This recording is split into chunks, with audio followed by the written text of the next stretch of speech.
সাভারে পরিবেশ দূষণ করে অবৈধভাবে টায়ার পুড়িয়ে ফার্নেস অয়েল তৈরি করার অভিযোগে 4টি কারখানায় অভিযান পরিচালনা করেছে পরিবেশ অধিদপ্তরের ভ্রাম্যমাণ আদালত।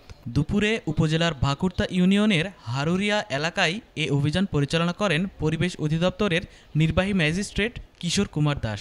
তিনি বলেন, দীর্ঘদিন ধরেই সেখানে প্রশাসনের চোখ ফাঁকি দিয়ে 4টি কারখানায় অবৈধভাবে টায়ার পুড়িয়ে ফার্নেস অয়েল তৈরি করে বাজারে বিক্রি করে আসছিল অসাধু ব্যবসায়ীরা, যার ফলে এলাকার জীববৈচিত্র্য চরম হুমকির মুখে পড়ে। পরে এলাকাবাসীর অভিযোগের ভিত্তিতে আজ সেখানে অভিযান পরিচালনা করে 4টি কারখানার মালিককে নগদ 4 লক্ষ টাকা জরিমানা করেন নির্বাহী ম্যাজিস্ট্রেট। এ সময় কারখানা 4টির বিদ্যুৎ সংযোগ বিচ্ছিন্ন করার পাশাপাশি দ্রুত বন্ধ করার নির্দেশ দেন তিনি।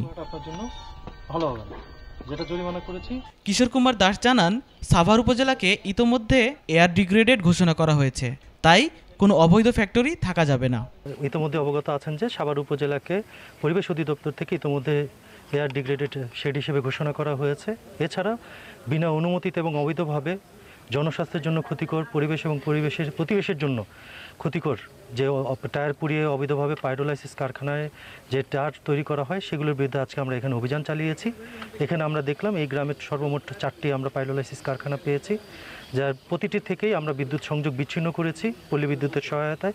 এছাড়া 2টো ফ্যাক্টরিকে 50,000 করে 1 লক্ষ, একটি ফ্যাক্টরিকে 1 লক্ষ এবং আরেকটি ফ্যাক্টরিকে 2 লক্ষ, সর্বমোট 4 লক্ষ টাকা আর্থিক জরিমানা করা হয়েছে এবং তাদেরকে একটি সময় বেঁধে দেওয়া হয়েছে এই প্রতিষ্ঠানগুলোকে অপসারণ করে পুনরায় পরিবেশকে রক্ষা করার জন্য সহযোগিতা করার জন্য। ধন্যবাদ। আপনাদের অবগতির জন্য জানিয়ে রাখি, ইতিমধ্যে আমরা পরিবেশ অধিদপ্তর থেকে আমাদের যে স্থানীয় সরকার বিভাগের যে তালিকাভুক্ত ঠিকাদার আছে তাদেরকে এই মেসেজটা দেওয়ার জন্য ইতিমধ্যে আমরা আমাদের কমিউনিকেশন চালু করেছি। আমরা অচিরেই তাদের সাথে একটি বৈঠক করে এই বিষয়টা নিয়ে পরিষ্কারভাবে আমরা তাদেরকে একটি মেসেজ দেওয়ার চেষ্টা করব। যেহেতু সাভারকে স্পেশালি পরিবেশের ক্ষতিকরের জন্য যে আমাদের যে বায়ুর যে মানমাত্রা সেটা অত্যন্ত খারাপ হয় এবং ঊর্ধ্বগতি হয়, এয়ার ডিগ্রেডেড শেড হিসেবে ঘোষণা করা হয়ে থাকায় এটা প্রতিনিয়ত আমাদের এই কার্যক্রমটা এবার চলমান থাকবে যতক্ষণ পর্যন্ত না সাভার উপজেলার যে বায়ুর মানমাত্রা স্বাভাবিক অবস্থায় ফেরত আসবে।